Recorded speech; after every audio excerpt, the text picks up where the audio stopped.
Vamos a dar comienzo a este último bloque de CIEF 2017. Una presentación, dado los temas que hay para discutir y el poco tiempo que nos queda corto, 1 hora y cuarto para la cantidad de temas y la calidad de los expositores. Voy a hacer una presentación directamente de estilo Twitter, 140 caracteres, 280 mejor dicho, ahora. Así que vamos a darle en primer lugar la palabra al presidente del Banco Central, Federico Sturzenegger. Va a exponer brevemente con algunos aportes de algunos slides. Y la idea sencillamente a continuación es darle un poco de tiempo a cada uno del resto de los expositores e ir intercambiando opiniones sobre los temas hot, que hay varios dando vueltas de la política monetaria. Así que, Federico, si te parece bien. Bien. Arrancamos. Listo, perfecto, esto anda. Bueno, muy bien. Bueno, vamos a arrancar. Antes que nada, un agradecimiento a Javier y a Pablo por la invitación, así que muchas gracias. Ahí están medios oscuros ahí, pero los alcanzamos a ver. Así que un verdadero placer estar acá también con tantos amigos de tanto tiempo. Y lo que pensaba hacer, para ser muy breve, es compartir con ustedes 10 reflexiones, pero son breves, confíame que son breves, sobre el proceso de desinflación en Argentina. Así que voy al grano directo. Son 10 puntos concretos que creo que resumen un poco la percepción y la visión que tiene el Banco Central del proceso de desinflación en Argentina en este momento. Entonces, el primer punto es la inflación en Argentina está bajando sin apelar a los falsos atajos del pasado, sin recurrir al atraso de tarifas con tipo de cambio y precios libres.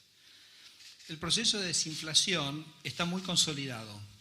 La variación interanual de la inflación núcleo viene cediendo mes a mes, mes tras mes, desde junio del año pasado. Ahí ustedes ven la placa. Más rápido a veces, un poco más lento. Hoy la inflación núcleo interanual es de 21,2%. Pero lo más importante es que esto se está logrando sin atrasar tarifas, en todo caso lo contrario, y con precios y tipo de cambio libres. Si miramos a qué velocidad se viene, si miramos a qué velocidad se viene moviendo la inflación núcleo, vemos que la mejora es aún más notoria.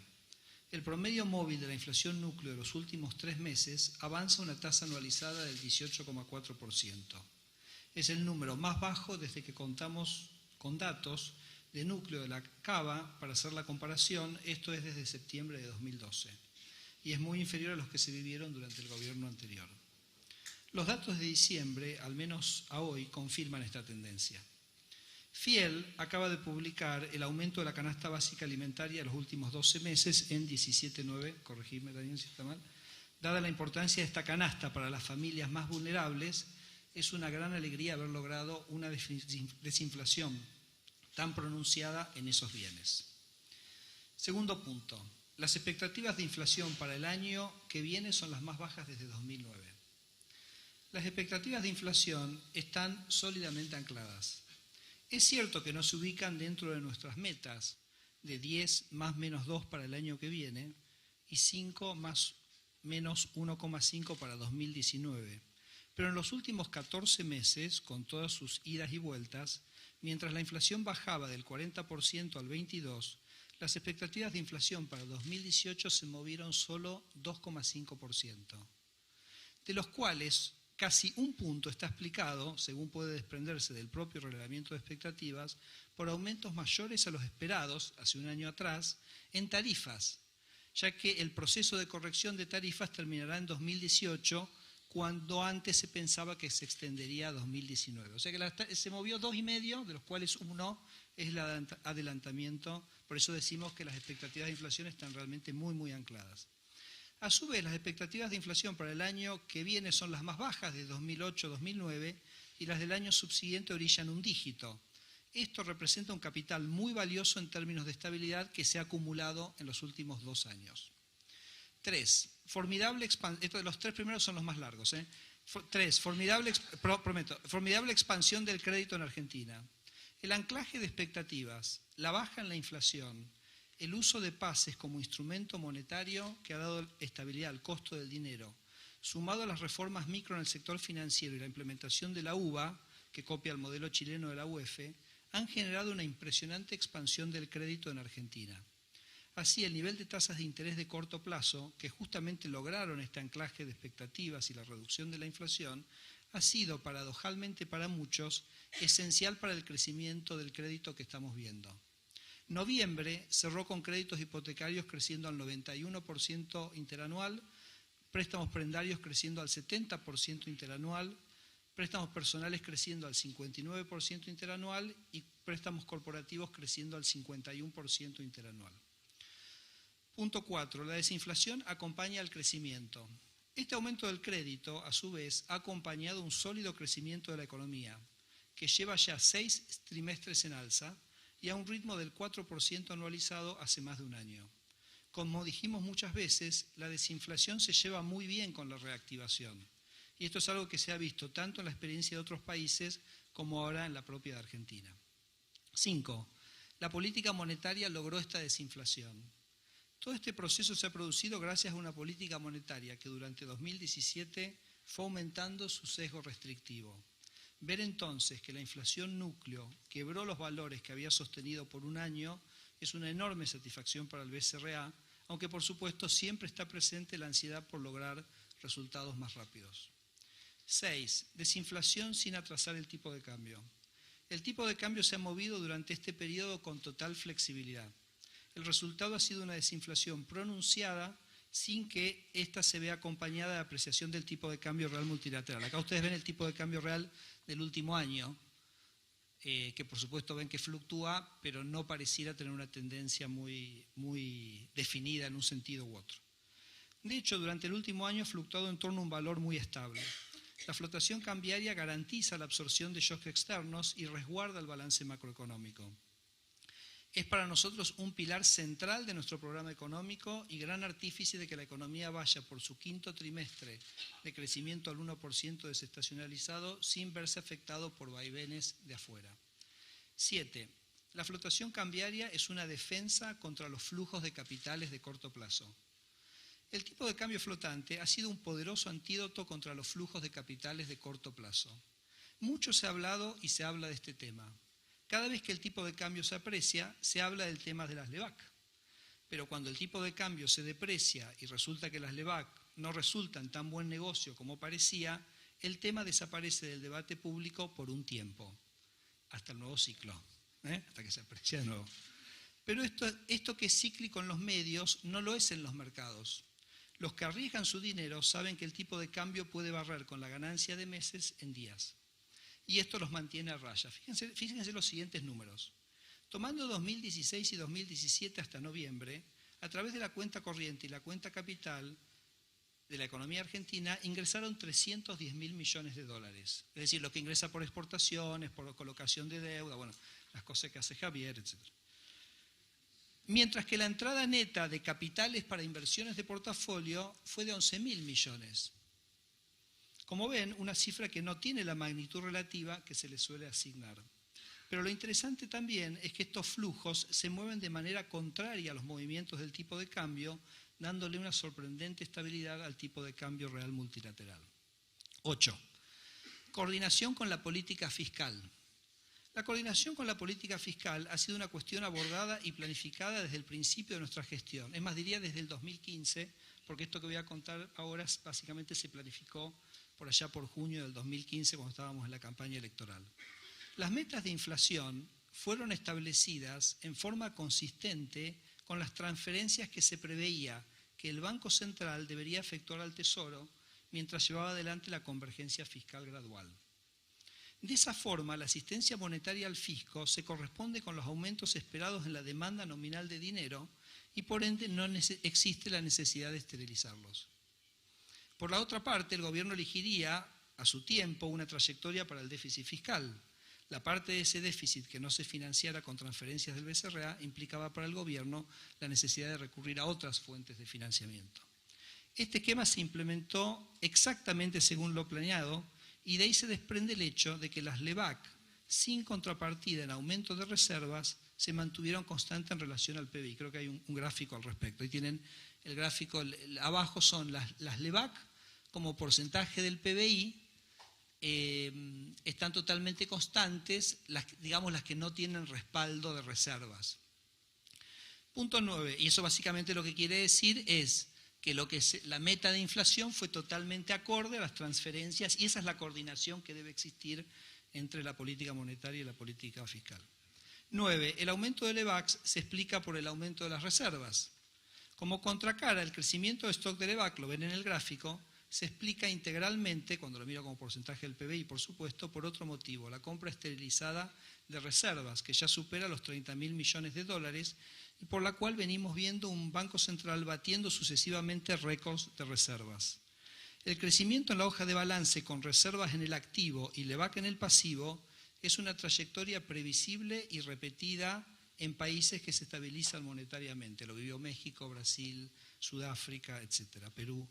No genera déficit cuasi fiscal en el mediano plazo, porque el retorno de los activos externos en pesos típicamente equivale al de la tasa doméstica, los dos expresados en pesos, por supuesto, mientras que en el interín provee un seguro para vaivenes macroeconómicos del que Argentina carecía. Por supuesto que esto no se da en un mes puntual o específico, pero sí se da en una visión de largo plazo. Hay varios papers ahí citados al respecto. 10, y con esto termino, hacia una inflación de país normal. Hace unas semanas dije que Argentina en unos 4 o 5 años tendría una inflación normal. ¿Te acordás, Willy? Fue en tu evento. Una inflación normal hoy en el mundo es una inflación del 2%.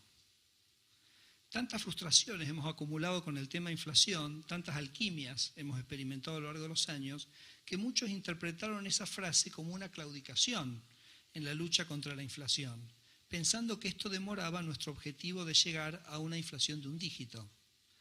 Esta interpretación muestra qué tan desconectados hemos quedado del mundo. Una inflación del 10% no existe casi en ningún lado. Basta cruzar los Andes y visitarlo a José, o cruzar el Pilcomayo y cruzarse a Asunción. No hay que ir, como digo yo, a Copenhague. Además, 10% es nuestra meta para el año que viene. Cuando en 4 o 5 años miremos hacia atrás y veamos el camino recorrido, cuando Argentina esté probablemente debatiendo si debiera pasar del objetivo de inflación del 5% anual que nos hemos fijado a uno más normal del 2% anual, veremos con algo de asombro aquel momento en que convivíamos con inflaciones inusitadas y que nos parecían que iban a ser tan difíciles de vencer. Así que bueno, termino ahí. Esa es básicamente la visión de cómo estamos viendo la cosa. Bueno, arrancamos el peloteo, si te parece, Daniel. Empezamos con vos. Primero, Daniel, si te parece, una opinión sobre lo que acaba de decir Federico y también la pregunta que te agrego es si es compatible la velocidad que plantean las metas de inflación con lo que está pasando en el plano fiscal, digamos, ¿no? En la economía argentina, ¿no? De reducción del déficit. Bueno, primero quería agradecerle a Javier, a Pablo la invitación. Tenía para introducción otra cosa, así que la voy a decir y después tratar de contestar la pregunta, si no, ¿para qué laburamos? Yo digo, si uno mira, y para ir un poco a la pregunta también, el primer cuadro que nos mostró Federico, que refleja los números de la inflación núcleo, yo diría que en general hemos tenido una política antiinflacionaria bastante exitosa. Y sin embargo, uno escucha críticas en todo momento respecto de que no fuimos tan exitosos, y eso está medido respecto de el propio objetivo que se planteó el Banco Central, que para este año le va a errar por una cifra bastante importante. Entonces, yo lo que voy a tratar de argumentar un poco es tratar de explicar esta suerte de divorcio entre lo que parece ser una reducción de la inflación bastante importante y esta crítica, que en algunos casos también es válida, digamos, porque no hemos estado dentro de la meta.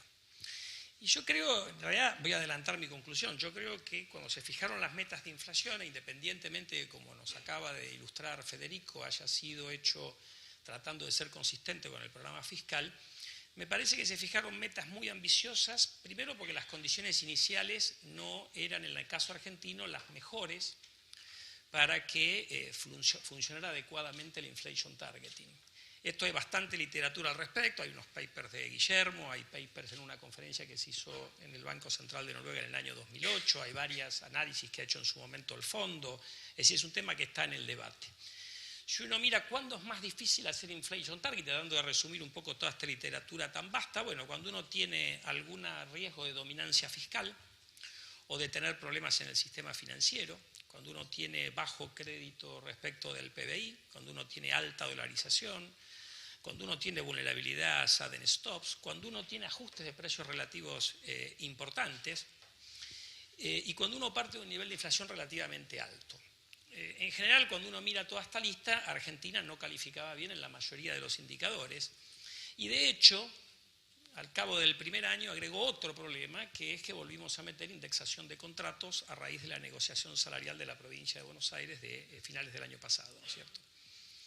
Entonces, dado que estábamos estableciendo una cosa que era novedosa en la Argentina, dado que tradicionalmente en la Argentina cuando se hicieron planes de estabilización lo que uno hacía era fijar el tipo de cambio, que yo puedo entender perfectamente que uno prefiera pagar el costo de no seguir este instrumento porque uno quiere ganar lo mucho que te puede dar la flexibilidad cambiaria, dado que íbamos a actuar en un contexto adverso y donde el propio gobierno había definido que iba a ser muy gradual en lo fiscal, la pregunta es por qué uno fue tan ambicioso con la meta. Y yo voy a tratar de ilustrar por qué creo que fuimos muy ambiciosos con la meta. Si uno mira la experiencia de otros países, hay pocos casos en los cuales uno larga de una inflación tan alta como la Argentina. Pero hay casos. Básicamente es Chile, que me corregirá Pepo, andaba por el orden del 20 y algo, Perú, que estaba cerca del 50, e Israel, que estaba alrededor del 18. Pero voy a tomar Israel, porque Israel me parece que es el más parecido a nosotros. Tiene una larga tradición de ser una economía con alta inflación, de mucha dominancia fiscal y de indexación de contratos. Hay un paper de Lederman con otra persona que revisa un poquito y ahí uno puede ver la ambición en el inflation targeting respecto de la meta. En los 5 años previos a la adopción del inflation targeting, la inflación en Israel había promediado el 18%. La meta para el primer año fue entre 14 y 15. Si yo hago la cuenta y saco el 2016, porque si meto el 2016 da peor, de cuánto había sido la inflación en los 5 años previos, digamos, en los últimos 5 años del kirchnerismo, la inflación en la Argentina da 27 y ustedes largaron con una meta que tenía un techo de 17 y el promedio de la banda, si no recuerdo mal, era 14,5. Es decir, era una reducción muy importante y que además continuaba en los años siguientes siendo muy, muy agresiva en la reducción, si uno quiere. Entonces, a mí me parece que parte de los palos que se comen hoy, porque en teoría no les fue como pensaban que les iba a ir, es porque la meta de movida fue muy ambiciosa. Y yo no creo que si uno hubiera puesto una meta más acorde con lo factible, la inflación hubiera sido mucho más alta que la que tuvimos. Yo creo que hay algo de cierto que si uno pone una meta de 5 o 6 puntos más alta, por ahí tenés algún efecto en términos de expectativas, pero me parece que no hubiera sido tan alta. El último punto en la introducción, y después ya me olvidé cuál era tu pregunta, Willy, es que el tema de que uno le erra, o convenientemente me olvidé cuál era tu pregunta, el punto que me parece adicional que yo quería hacer en la introducción es que digamos que este año terminan alrededor de 24, la meta estaba hecha para la headline, no para la núcleo, yo creo que es muy importante mirar la núcleo, pero estaba hecha para la headline, van a errar por 7 puntos, digamos, o vamos a estar en una inflación 7 puntos arriba del techo de la banda. Esto no es muy común. Es cierto que la evidencia dice que los países que adoptan inflation targeting, en más de la mitad de las ocasiones están por afuera de la banda que se fijaron los bancos centrales, en general en los países desarrollados, tanto por arriba como por abajo, en los emergentes por arriba, pero si uno va un poquito a la experiencia que yo encontré en estos papers, hay muy pocos casos de un error de 7 puntos, o si querés medirlo en términos porcentuales de 40, no quiere decir que no hay. México en particular en sus 2 primeros años estuvo muy por arriba de la banda, pero eso también genera un problema de credibilidad que puede generar algún dolor de cabeza después. Y vos me has preguntado de la consistencia con lo fiscal.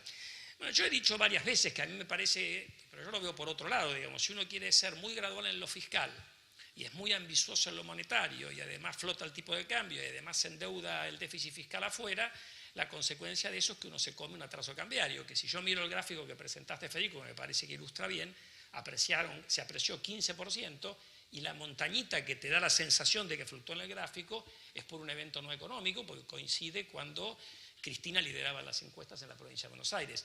Obviamente creo que la mayoría, por no decir todos los que estamos acá, preferimos atraso cambiario a que la señora hubiera ganado la provincia de Buenos Aires y hoy hubiera estado discutiendo los problemas que generaría los problemas de balance sheet por alguna depreciación. Así que a disfrutar el atraso cambiario, vale la pena haber pagado ese precio. Federico, te vi anotando, no sé si preferís contestar algo ahora o... Sí. Okay. Vamos ahora a José de Gregorio, que nos puede contar la experiencia de Chile con el tema de metas de inflación. Puede ser un aporte muy valioso para la situación de la economía hoy. Y José, también algunas preguntas adicionales, más allá de lo que presentes, es: ¿conviene hacer metas plurianuales? ¿Conviene hacerlas un año e ir adaptándolos a lo que pasó ese año? ¿Conviene poner metas cuando la inflación está muy alta y no conviene en realidad ponerlas cuando ya está sub 15, si se puede decir? Bueno, todo eso en 2 minutos. No, en chiste.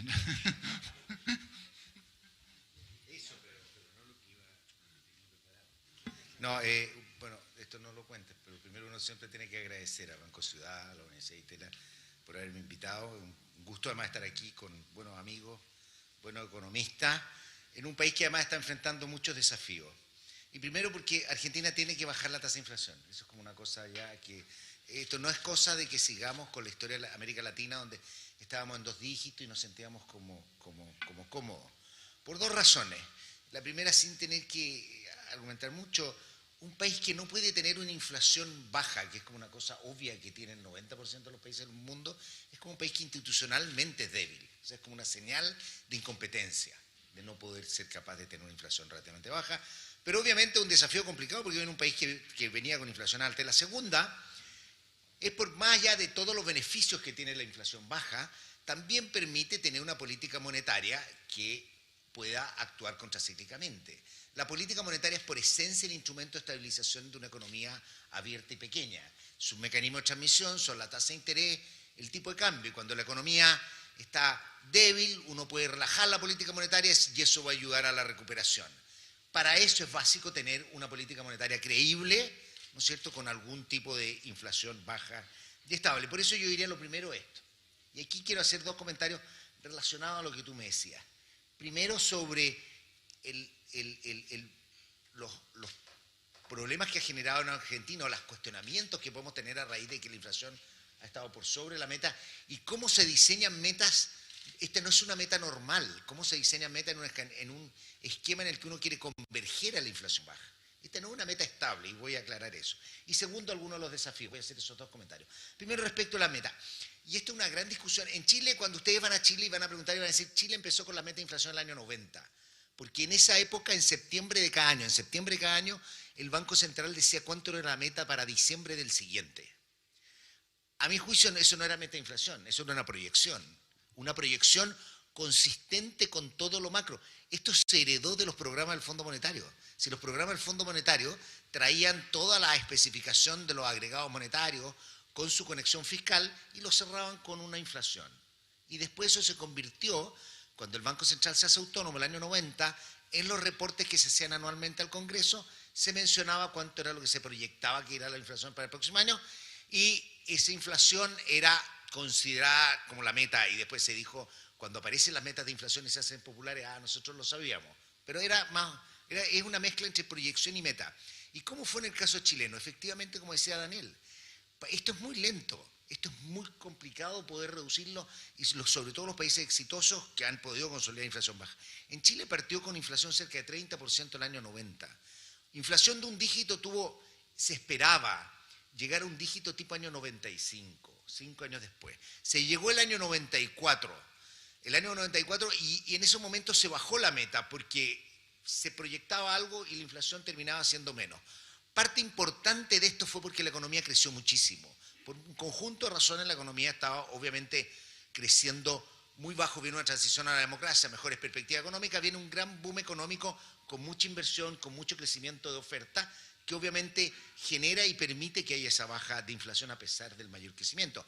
Pero la meta de inflación en Chile se llega el año 99. El año 99, después de la crisis, la inflación se estabiliza y ahí pasamos a un régimen.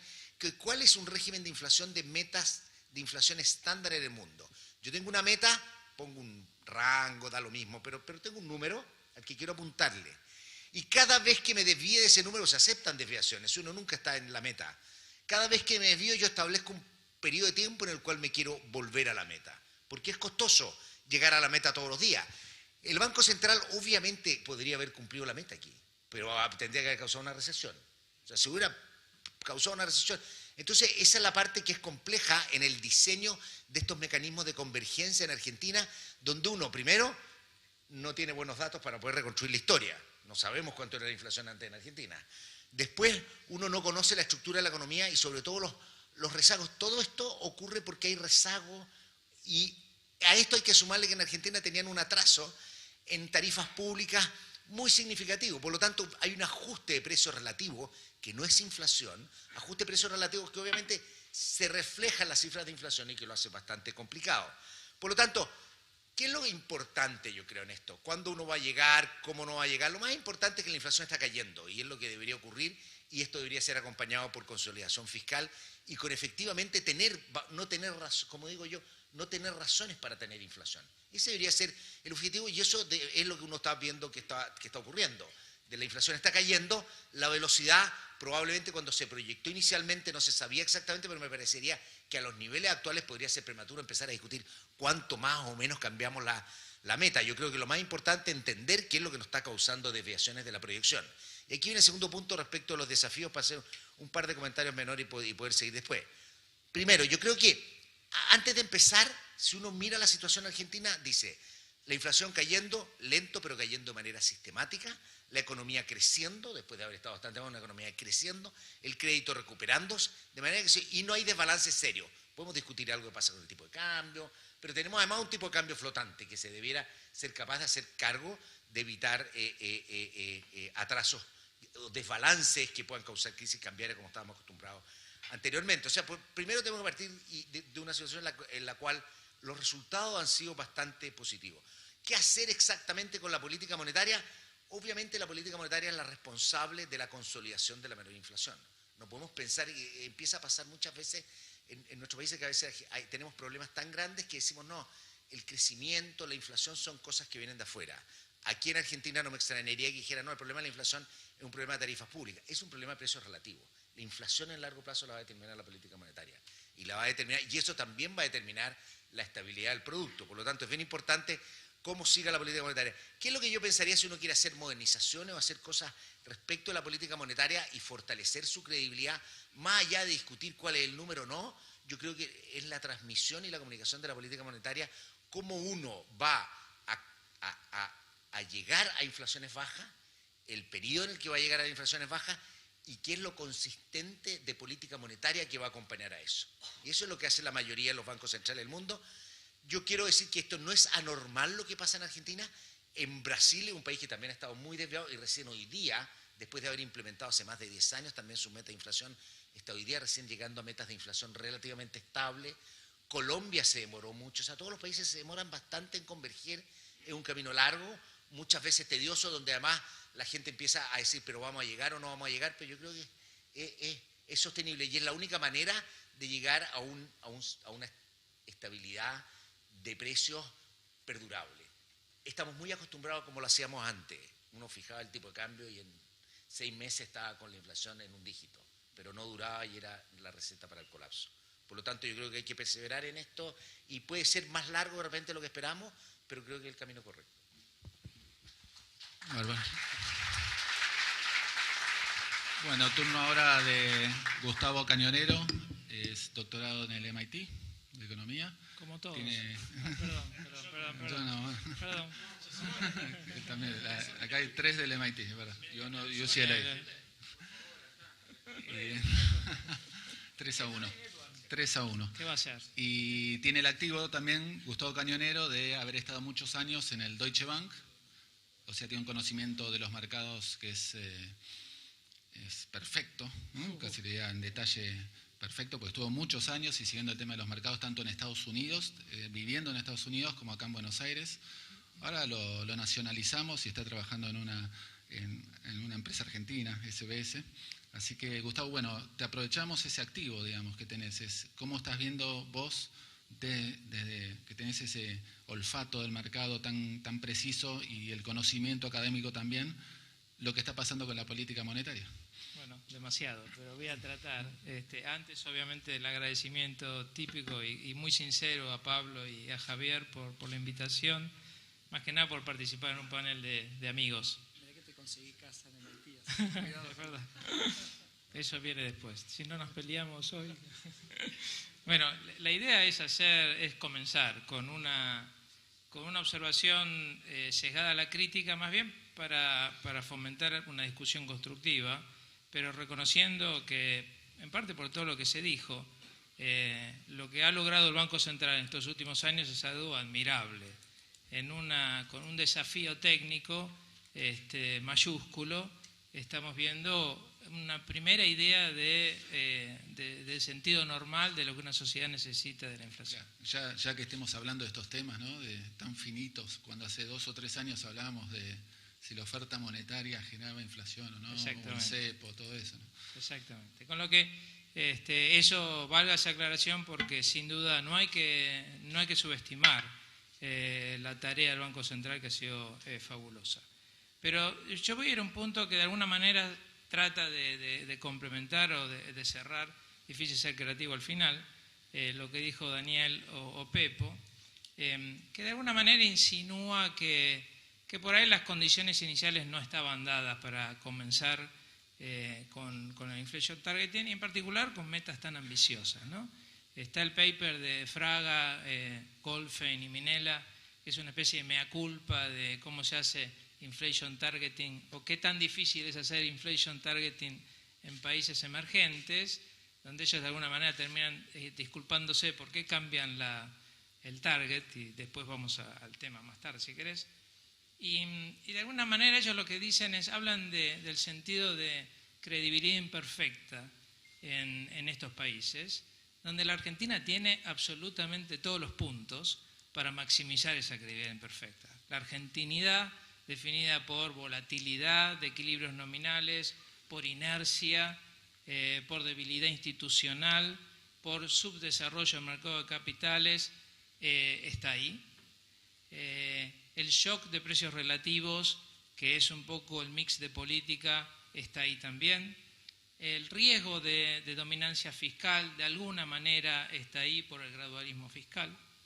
Y eso hacía que realmente haya que pensar muy bien cómo encarar la construcción de credibilidad ante inflation targeting, porque en ese contexto son muy poco creíbles los pronósticos, que son base para un inflation targeting. La debilidad institucional de alguna manera condiciona hasta legalmente lo que el Banco Central, el buen criterio del Banco Central. Y además tienes una cosa que para mí es fundamental y que no se comentó, y es que en todas estas discusiones sobre el inflation targeting y las ventajas que tiene eso en evitar el sesgo de la política monetaria hacia la inflación, creo que hay un supuesto implícito que en este país no está nada claro, que es la preferencia de la sociedad. En los papers de Barro Gordon hablábamos de una preferencia única, común entre el policy maker y el agente, con una inconsistencia temporal. Acá yo hasta me atrevería a pensar que con el ruido nominal que hubo en este país, la sociedad cree que bajar la inflación es altamente costoso y no sé si es necesario. Entonces, esa tarea hoy en la obligación del Banco Central de cumplir con sus metas hace realmente una dificultad mayúscula. Y me hace acordar, en un momento se escribió en los 90 sobre la credibilidad de la política y la credibilidad de los policy makers, para diferenciar cuando, por más que uno tenga el mejor policy maker, este es el caso de Dreisen y Mason, un paper sobre el ataque especulativo a la libra.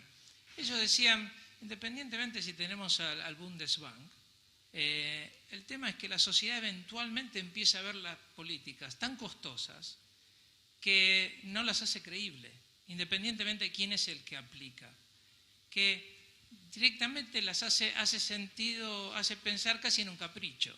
Y me parece que esto es lo que hoy está en discusión en la Argentina.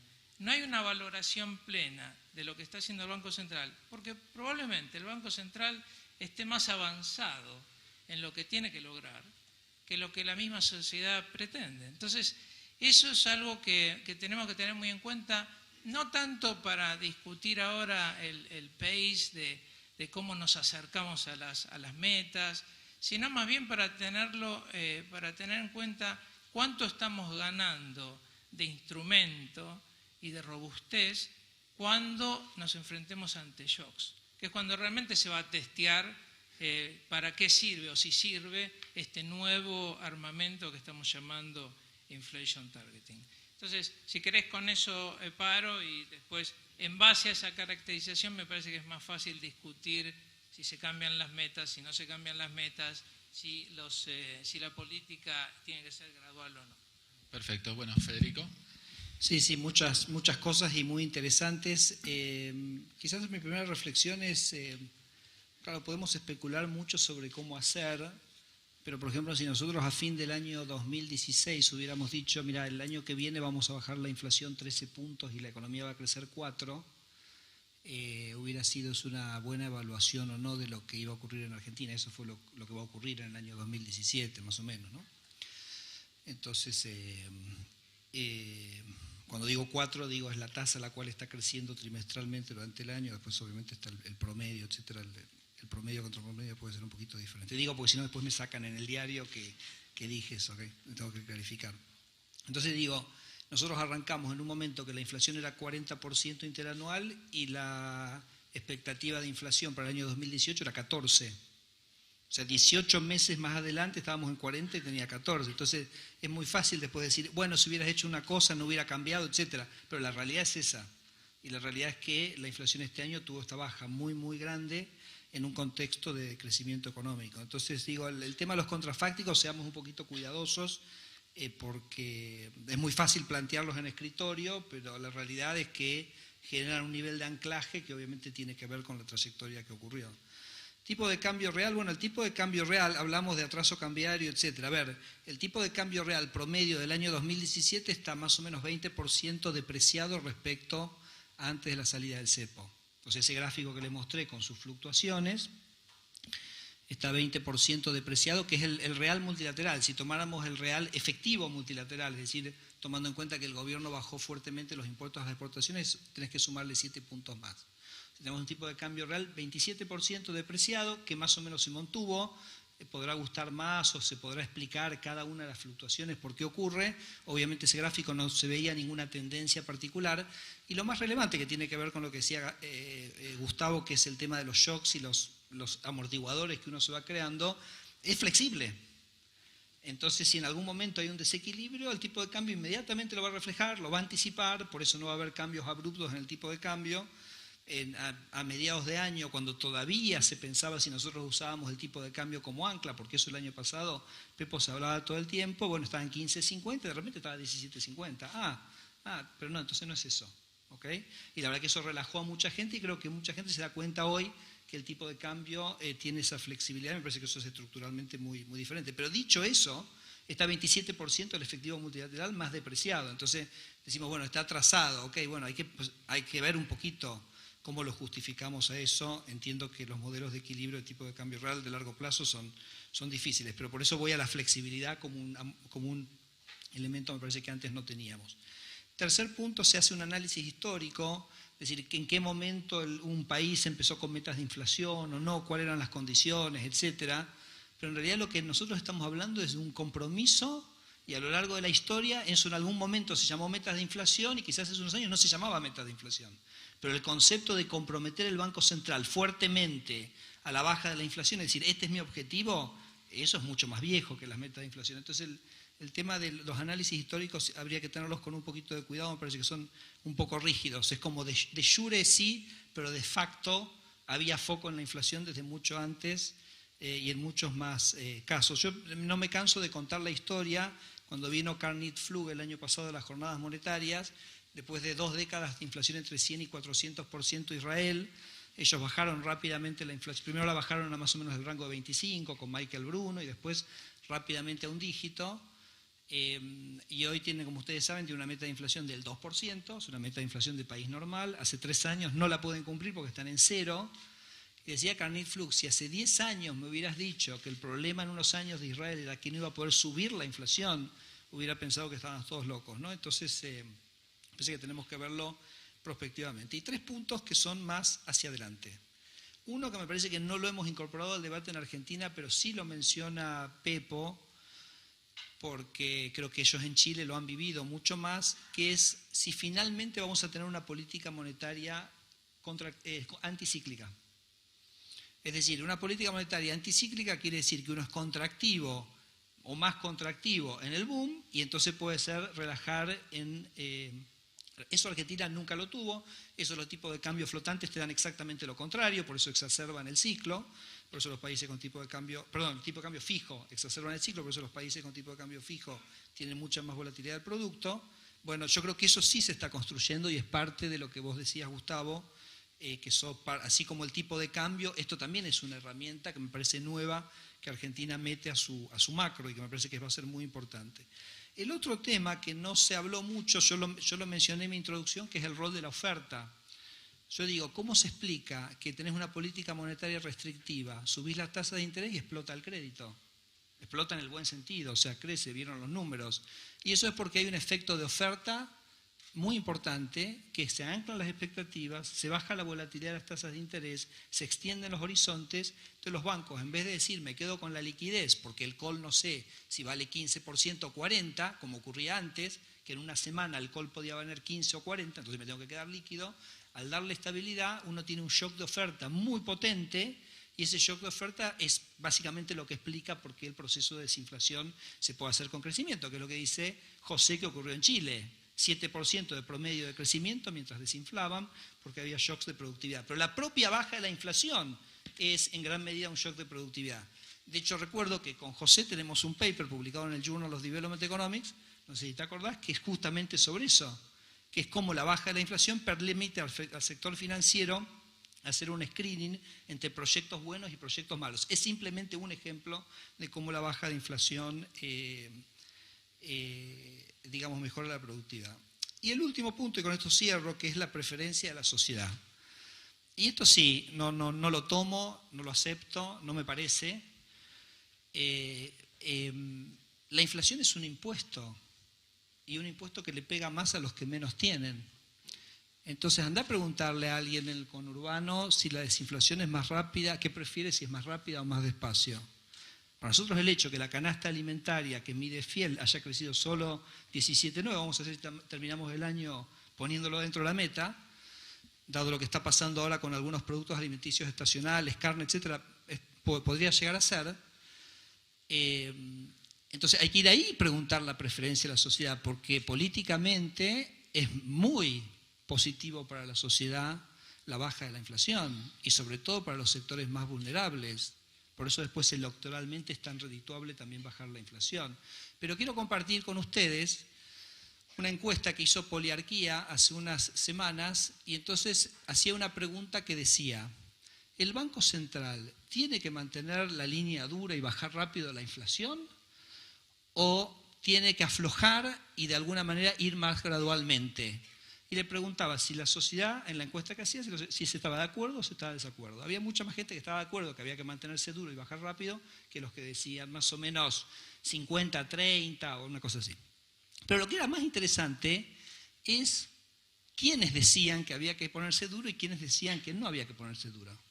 Entonces, por ejemplo, todas las pymes, todos los empresarios decían que había que ponerse duro, que había que bajar rápidamente la inflación. Y el grupo que más estaba a favor del gradualismo eran los intelectuales y los académicos.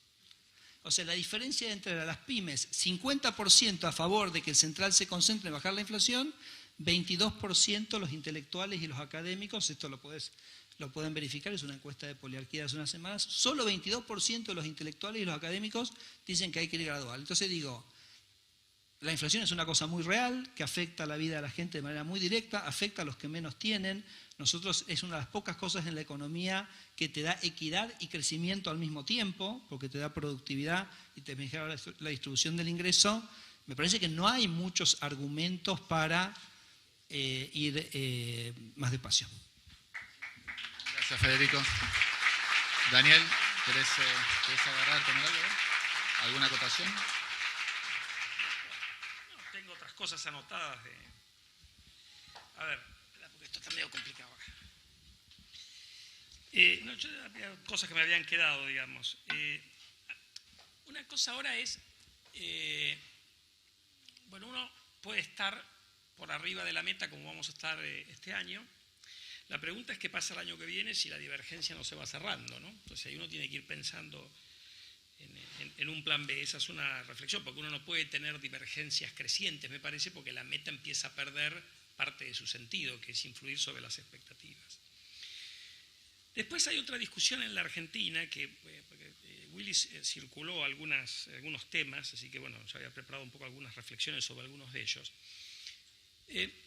Si uno decide salirse del tipo de cambio fijo, que por buenas razones decidimos salirnos, digamos, más allá de que yo creo que tampoco tenemos que correr en el riesgo de endiosar el tipo de cambio flotante y pensar que porque pusimos tipo de cambio flotante se arreglan todos los problemas de la economía argentina y del mundo. Yo creo que ayuda, pero vamos, uno tiene que tener consistencia ante las políticas independientemente de la regla cambiaria que tenga. Pero aparece una segunda discusión que se ha planteado en la Argentina y que me parece importante por lo menos discutirla o aprovechar que tenemos visitantes de afuera también, como Pepo, es si uno tenía que ir en la Argentina con tasa de interés o tenía que ir con agregados monetarios. Y hoy Guillermo en su exposición al principio, bueno, con el tipo de cambio claramente uno tiene un ancla, pero dejamos de lado el tipo de cambio porque sabemos que tiene otros problemas. Con agregados monetarios tenemos un ancla, con tasa de interés ese ancla no es tan clara. Yo ahí el problema para Argentina de salirse de tasa de interés y pasarse a agregados monetarios es que empezaríamos a discutir qué agregados monetarios, porque más allá de que nosotros no tenemos la discusión de Estados Unidos, como bien marcaba Guillermo hoy a la mañana, la pregunta es qué vamos a mirar de agregados monetarios, la base monetaria contando las LEVACs, que para las LEVACs que tienen los bancos son como una suerte de encaje remunerado, vamos a mirar algún M2, M3, no sé. En alguna medida esa contaminación también está, entonces no es tan claro para mí que si uno pone agregados monetarios va a estar en un mundo mucho mejor para influir en las expectativas que haber elegido la tasa de interés. Digo porque eso lo han criticado también al Banco Central, me parece que ahí no hay mucho. O uno va por el tipo de cambio, que claramente en términos de expectativas es una señal más potente, porque te influye sobre los precios de los transables, porque en la Argentina lo tendemos a mirar más que otras variables por nuestra cultura de economía bimonetaria, pero una vez que uno decide dejar eso de lado, me parece que estamos discutiendo la segunda derivada, y dado que estamos con un régimen donde se ha elegido operar sobre la tasa de interés, cambiar ahora me parece que tendría un costo que no justificaría, digamos, lo que eventualmente uno podría agregar controlando la oferta monetaria. Así que me parece que ahí, por lo menos en mi opinión, estamos en un barco que ahí no tiene mucho sentido cambiar de curso en el medio del río. Pero no sé, yo paro acá y seguimos, porque tengo otras cosas. José, bueno, le paso ahora la pelota y le agrego una pregunta, dado su experiencia. ¿La tasa de interés sola alcanza para desinflacionar, digamos? Porque hubo un debate académico en ese sentido. El doctor Calvo también hoy a la mañana habló de eso. Quería su opinión al respecto, habida cuenta su experiencia. Para comenzar, simplemente que después de la encuesta que nos mencionaba Federico de Politeia, de que los intelectuales y quienes estaban a favor de la inflación, ¿no? Nosotros cuando niños aprendimos de Friedman que la inflación era un fenómeno monetario. Ahora vamos a concluir que la inflación es un fenómeno intelectual. Entonces lo que hay que hacer es eliminar la intelectualidad. Respecto del régimen cambiario y del régimen de política monetaria. Primero,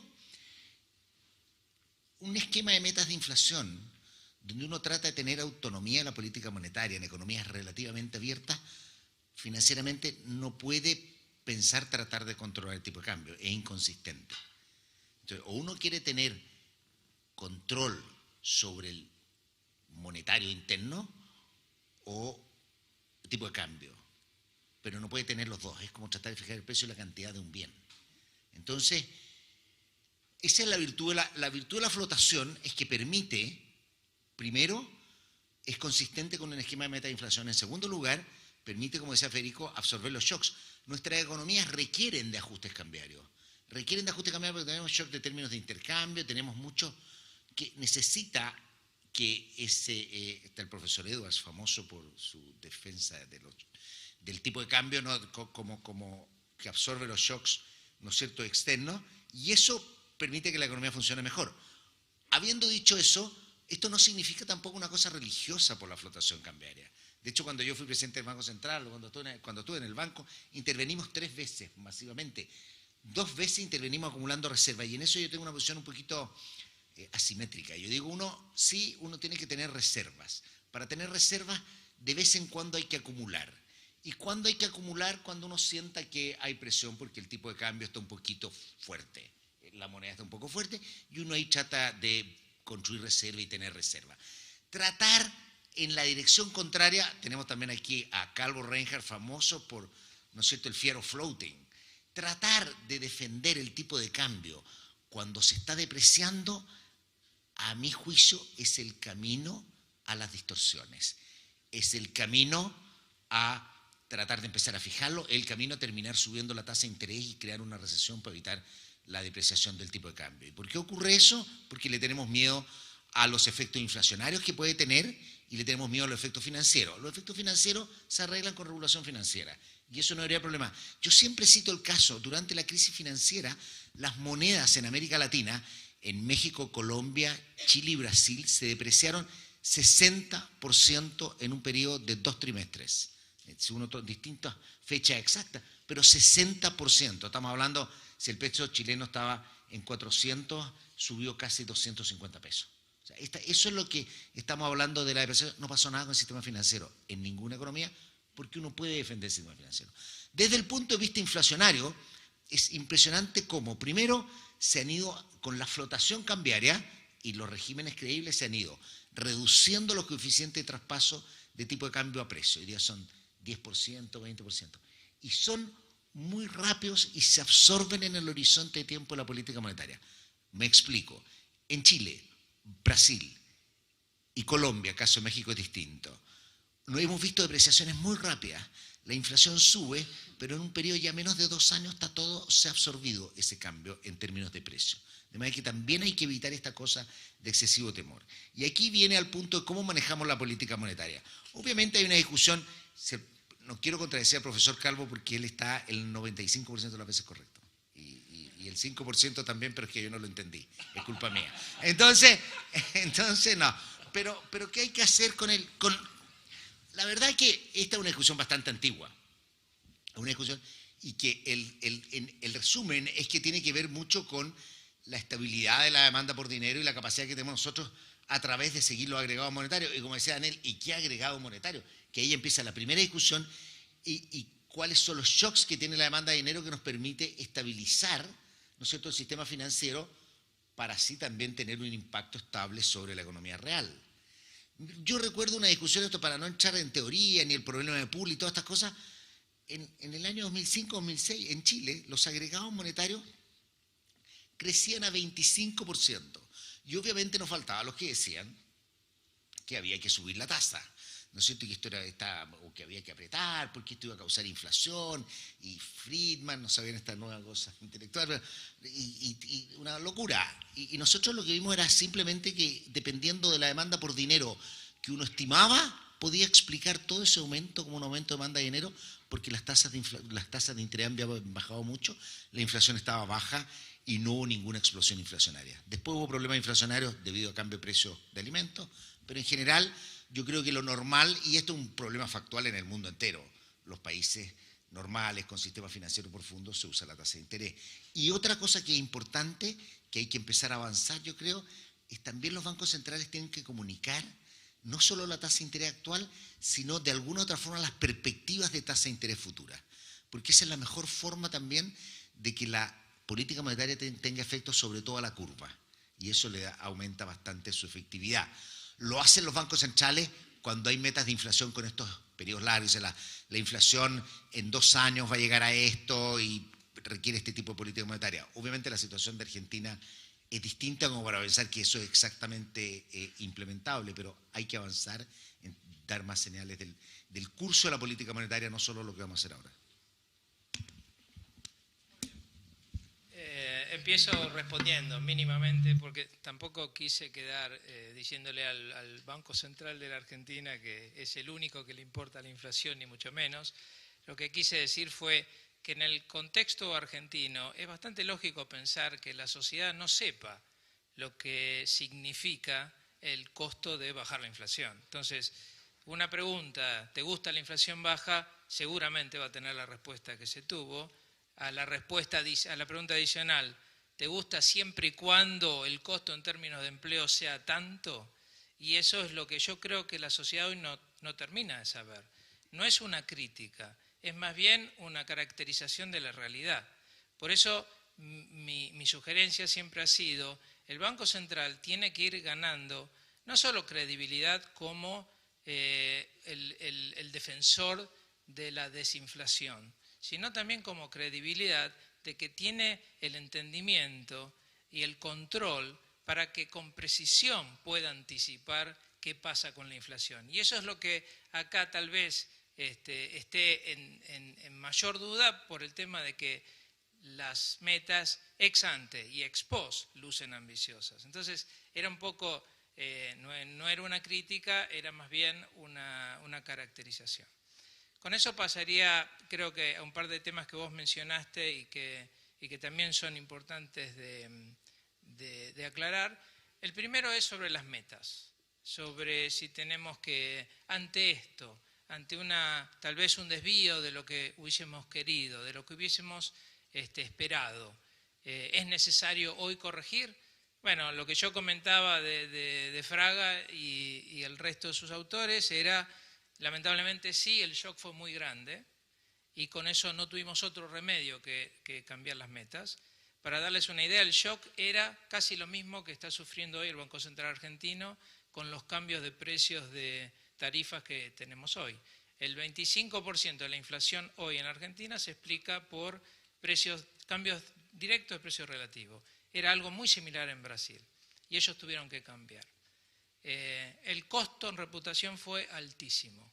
Por 10 años el Banco Central prácticamente no lo pudo recuperar, necesitó una recesión de 3 años para recuperarlo. Así que como recomendación probablemente no sea la mejor. La pregunta es, ¿qué hacemos como alternativa ante una realidad que parece que se mueve un poco más lenta de lo que hubiese deseado el central o que hubiese pronosticado el central? Entonces ahí me parece que la clave es que el central vaya ganando credibilidad en su control.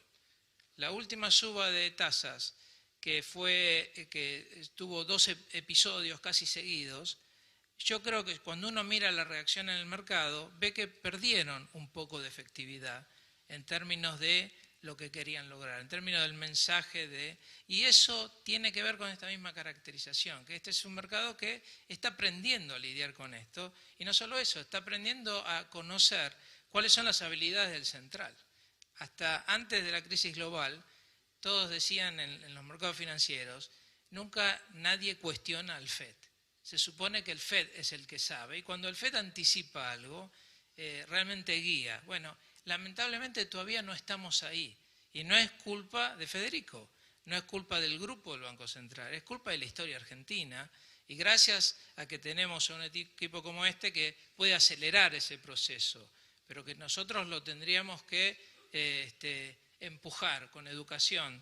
Pepo constantemente habló de alguna manera de divulgar con total transparencia cómo piensa el central, cómo se imagina que van sucediendo los procesos, como para que el observador pueda decidir si entiende, no entiende, es capaz, no es capaz, controla, no controla y actúa en consecuencia.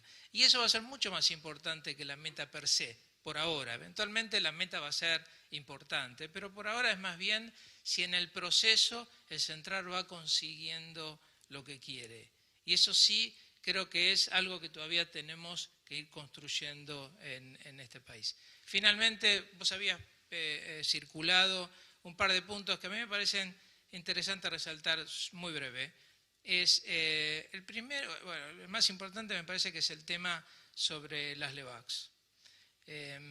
Hay una preocupación creciente en el mercado sobre el volumen que están tomando las LEVACs. Obviamente cuando uno las acumula a una tasa real que es de casi el 10%, asusta, tiene una dinámica muy rápida.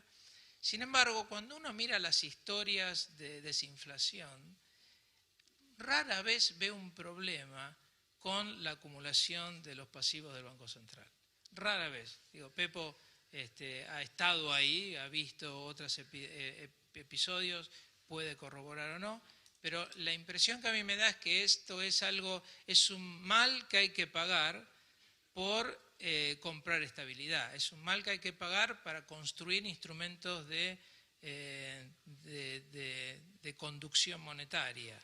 Y que la verdad hoy, obviamente a nadie le gusta que los pasivos del central crezcan tan rápido, pero me parece que no hay demasiadas alternativas y sinceramente en casi todos los episodios no se han visto grandes problemas a partir de ahí. Brasil es un caso paradigmático en ese sentido, donde la acumulación de la deuda del central en los años realmente de rigidez monetaria fueron brutales y hubo sensación de problemas, de crisis, de estrés, pero me parece que ese no es el punto a resaltar, más bien es que el Banco Central vaya ganando la confianza de los agentes a entender que no solo sabe lo que quiere, sino que también sabe lograr lo que quiere. Federico. Hola. Sí. Arranco con este último punto, pero es que me es importante y me gusta que Gustavo lo trajo porque nos permite hablar de eso. Yo creo que no hay que hablar de la acumulación de los pasivos del Banco Central sin hablar de la acumulación de los activos del Banco Central. Entonces, y de hecho justamente mostré el gráfico que si querés, las LEVAX que no tenían respaldo están absolutamente constantes como porcentaje del PBI. O sea que el 100%, repito, el 100% del crecimiento de las LEVAX se explica por aumento de las reservas. Y lo que es paradojal es que a medida que más reservas uno acumule, más grande es el porcentaje de esas LEVAX que están con respaldo y por consiguiente menor el movimiento del tipo de cambio que básicamente te deja bien plantada tu hoja de balance. Entonces, por eso nosotros hemos comprado 30.000 millones de dólares, pero México compró 200.000 y Brasil compró 300.000 y Perú compró 75.000 y Sudáfrica compró 120.000. Entonces, 10 veces más lo que cobras por los activos, que es lo que genera la preocupación. No, pero lo que pasa es que la tasa de inflación también es diferente. O sea, ¿qué rinde el activo? El activo rinde la tasa de interés internacional más la tasa de evaluación. ¿Y qué rinde o qué cuesta el pasivo? La tasa de interés local. Entonces hay una condición, que es la condición de arbitraje no cubierta de tasa de interés, que dice que típicamente la tasa de interés local es igual a la tasa de evaluación más la tasa de internacional. Sabemos que eso por ahí en el corto plazo no se cumple, obviamente. Un mes que se aprecia el tipo de cambio, se atrasa el tipo de cambio, eso no ocurre. Ahora, en una perspectiva de largo plazo, ¿qué ocurre? Entonces, nosotros de hecho tengo citado en el documento que traje para hoy, por ejemplo, un trabajo de Eduardo Levi Yeshati que mira a todos los bancos centrales del mundo en los últimos 20 años y se pregunta cómo le fue con la acumulación de reservas. Por supuesto, no mirándolo en un mes, porque ahí vas a tener un número o muy bueno o muy malo, indefectiblemente, pero en una perspectiva de largo plazo, porque esto es una construcción institucional de largo plazo, ¿cómo le fue? Y la conclusión a la que llega Eduardo es que en realidad todos estos bancos centrales ganaron plata con estos activos. ¿Por qué? Porque se da lo que decía José, que los bancos centrales típicamente compran en los momentos en que la moneda local está relativamente más fuerte, o hay una percepción de que está más fuerte, y cuando intervienen, y cuando pasa algo, y entonces el momento. Por dar un ejemplo, cuando nosotros vendimos reservas previo a las pasos, lo estábamos haciendo con ganancia cuasi fiscal.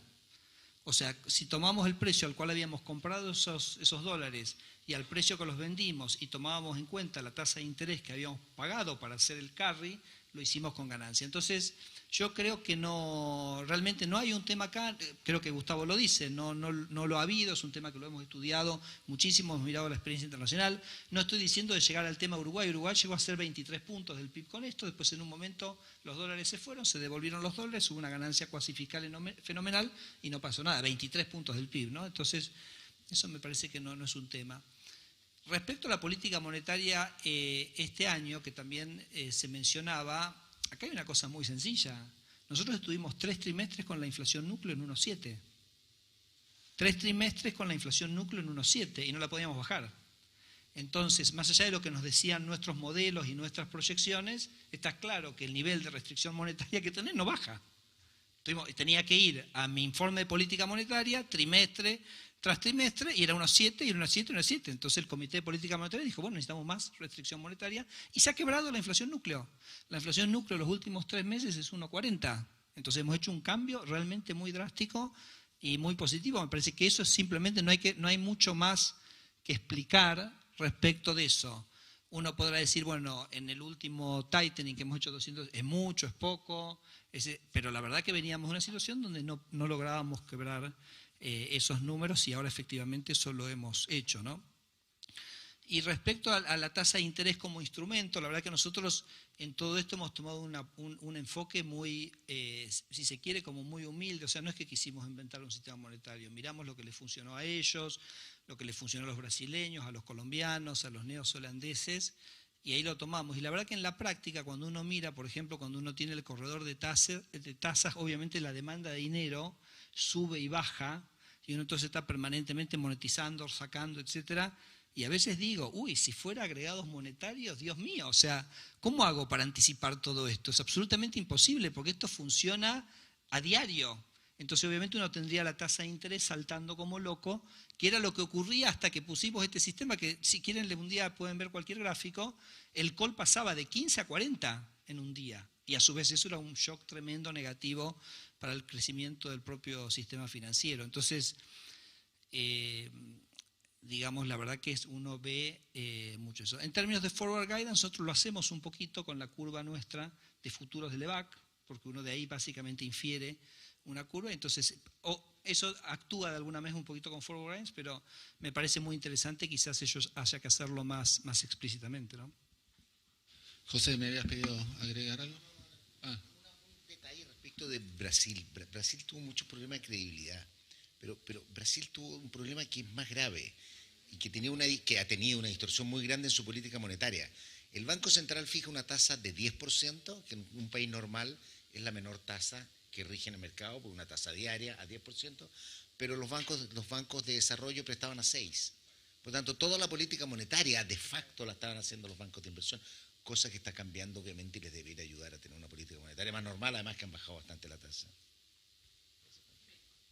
Sí. Similar es lo que está pasando con la innovación financiera. Es decir, vos estás subiendo tasas y tu crédito doméstico está explotando. Y sobre eso el Banco Central no tiene tanto dominio. Eso explicaría una tasa real más alta que otherwise. Y sigo con Gustavo, nosotros pensamos que esto sí va a estar cambiando el año que viene. Es decir, a medida que los niveles de liquidez de los bancos caen, la transmisión de la tasa de política, por ejemplo la tasa pasiva, que es uno de los canales fundamentales de transmisión porque es al consumo y al ahorro, es al consumo hoy versus consumo mañana, que es la tasa de interés que enfrenta el consumidor, que creo que es un canal central de transmisión de la política monetaria, va a ser como muchísimo más directo, ¿no? Entonces, este año sí, como dice Gustavo, fue un poco un desafío, porque los niveles de liquidez eran tan grandes que uno de alguna manera movía la tasa de política, pero las tasas pasivas puntualmente se movían relativamente menos. Sí, yo quería decir un comentario chiquito sobre el tema de las Levacs. Yo creo que primero me parece a mí, yo soy más fiscalista que de política monetaria, pero tampoco uno tiene que tener una obsesión de tener cuasi fiscal cero a lo largo del tiempo. Mientras que la cosa sea razonable, y definir razonable no es tan obvio, pero digamos, no tiene que ser un objetivo ni del Banco Central ni del país que el cuasi fiscal sea cero a lo largo del tiempo. Primera cuestión. Segunda cuestión, dicho esto, en la medida que uno va en el camino de ida, que uno viene apreciando el tipo de cambio, el Banco Central tiene un problema porque pone hoy y va a recuperar mañana. Y no es lo mismo en esta sociedad poner hoy que recuperar mañana. Un poco se dijo antes, hoy te matan a palos con las críticas y mañana era tu deber como funcionario público. ¿Viste? Siempre palos, o sea, nunca tenés una gratificación. Así que en eso hay un tema. Y obviamente que, y lo dijo un poco Gustavo también, esto depende, o sea, el stock de Levacs, más allá, a ver, el trabajo de Eduardo, que haya habido casos en los cuales la cosa más o menos salió empatada, ni este argumento de que el Banco Central sistemáticamente le va a ganar a los mercados me hace muchísimo ruido. O sea, vos cuando intervenís tenés mucho para comprar, comprás cuando se aprecia, vendés cuando se deprecia, en la medida que estés manejando un shock normal. Si no, habría que preguntarle al Banco Central de Inglaterra cómo le fue cuando solo se especuló contra la libra, y no salió bien en esa cuenta. Entonces, no siempre sale bien. Eso no quiere decir que a la Argentina no le vaya a salir bien, pero digo, tampoco me confiaría de que ustedes van a outsmart the market, porque yo diría que eso me parece que, por definición, yo sería un poquito más cauteloso. Y en definitiva, si a uno le preocupara, que yo dije, a mí no me preocupa que tengan que salir nivelados, pues si uno quisiera salir nivelado, está el tema de que las LEVAX están relativamente cortas, y más allá de que la proporción de reservas vaya creciendo, en la medida en que uno tenga, el día que tenés que ir a recuperar, si pusiste muchos años, un costo X, porque venís apreciando, el día que querés recuperar necesitas un salto en el tipo de cambio enorme, y ahí hay que ver si el fear of floating, no del Banco Central, de la sociedad argentina, no te impide hacer la caja para recuperar. O sea, no es gratis esta historia. Ahora, yo digo, todo sería mucho más fácil, y voy a mi sesgo fiscalista, si la política fiscal fuera otra en la Argentina. Me parece que la discusión sería muy distinta, pero bueno, es una elección que vino dada por la sociedad que quiere ir despacio en lo fiscal y le complica la vida al Banco Central, y no necesito que me contestes para no ponerte en problemas. Digamos, hoy por hoy, digamos, esto por supuesto tiene su dinámica, pero yo comentaba que lo que vendimos en septiembre, ¿cuándo fue las PASO? En junio, en julio vendimos. Ahí vendíamos a ganancia. Digo, en términos de, por ejemplo, si querés plantearte hoy en la hoja de balance del Banco Central cuánto se necesita dejar correr el tipo de cambio para que ese déficit cuasi fiscal se transforme en superávit, realmente es bastante poco. Entonces, simplemente mencionar eso, ¿no? Y a medida que uno acumule más reservas, ese porcentaje se va achicando.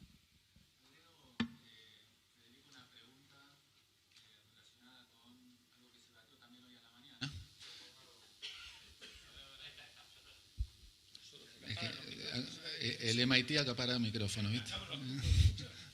Que se debatió hoy a la mañana también, que es el impacto que en realidad tiene este boom de crédito en tu política para desinflacionar, si no te juega en contra. Y número 2, también las cláusulas gatillo, que estuvieron las negociaciones salariales. Las cláusulas gatillos, de hecho, Daniel hizo alguna referencia a eso como que era una reincorporación de la indexación. Yo discrepo con esa visión. Cuando uno mira a Colombia, por ejemplo, y uno habla con el que era el presidente del Banco Central en ese momento, me decía, mira, a mí a fin de año me aumentaban todos los bienes lo que habían aumentado el año anterior. Y era como una indexación que era backward looking, ¿no? Como que eso, bueno, backward looking.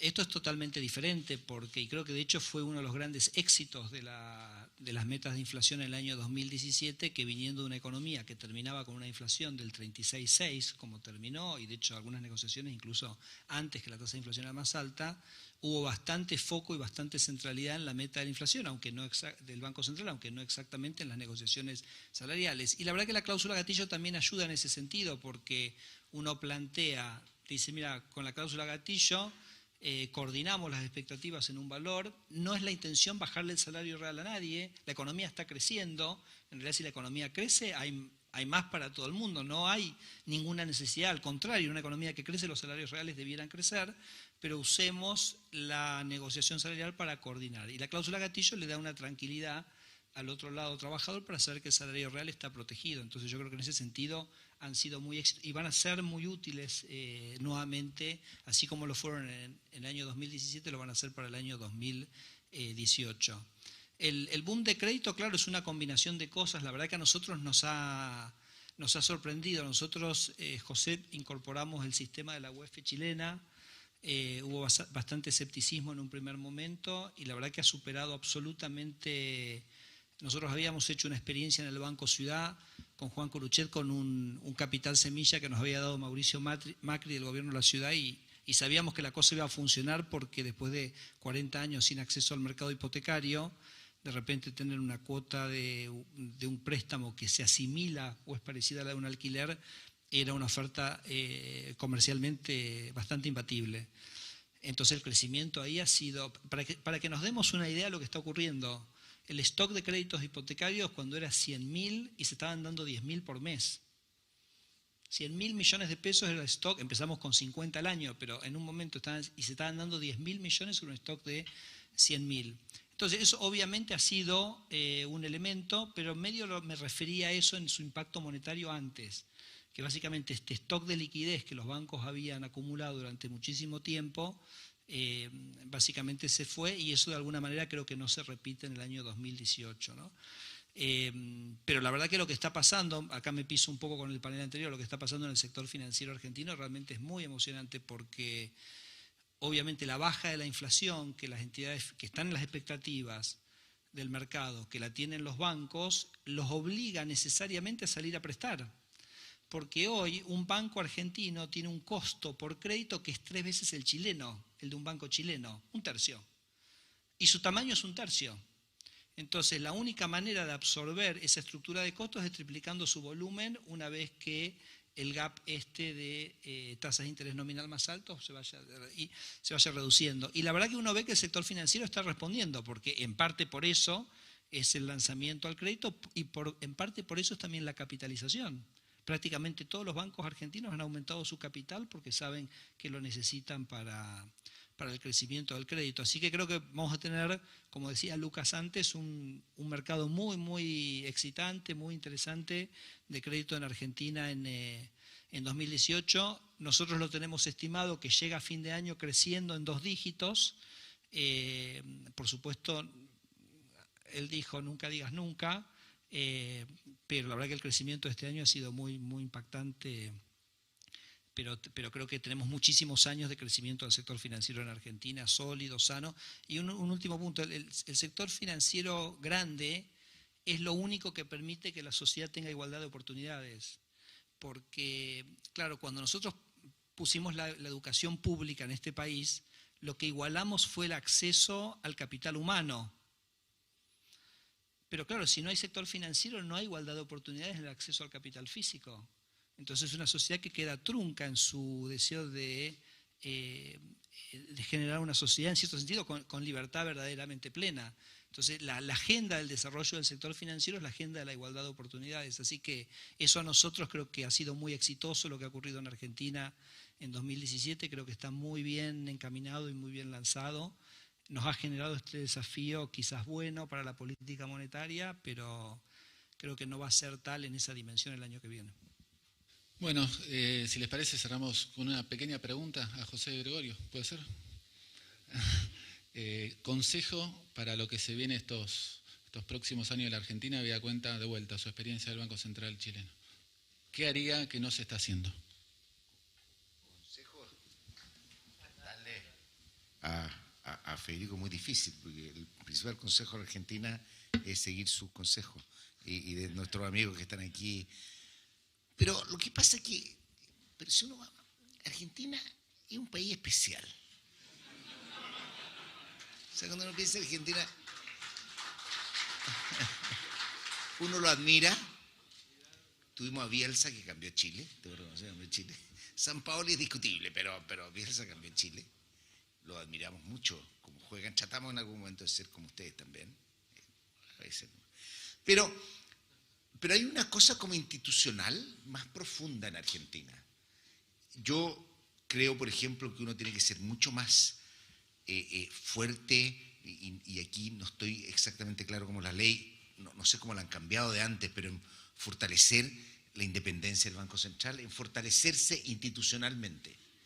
Porque el gran, así visto desde afuera, y esto fuera de la política monetaria, ¿cuál es el gran riesgo que uno ve como extranjero, seguidor de Argentina, que estemos en un ciclo, que este sea parte del ciclo, que estos sean los próximos 10 años de éxito para después volver a tener con otro nombre a los mismos, ¿no es cierto? Esa es la pregunta, y eso es cómo uno construye eso.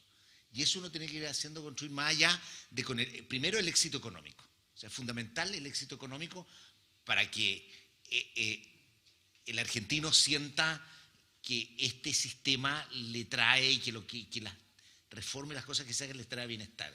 Y tiene costo, o sea, vemos en pensiones, pero tiene costo porque hay muchos grupos que realmente pierden cosas que han conseguido y que son a veces muy injustas. Entonces, y la segunda es ir fortaleciendo institucionalmente el país, de manera que realmente pase a ser independiente de quién gobierna o quiénes son las autoridades, el poder hacer las buenas políticas. Nosotros O sea, ejemplo hay muchos.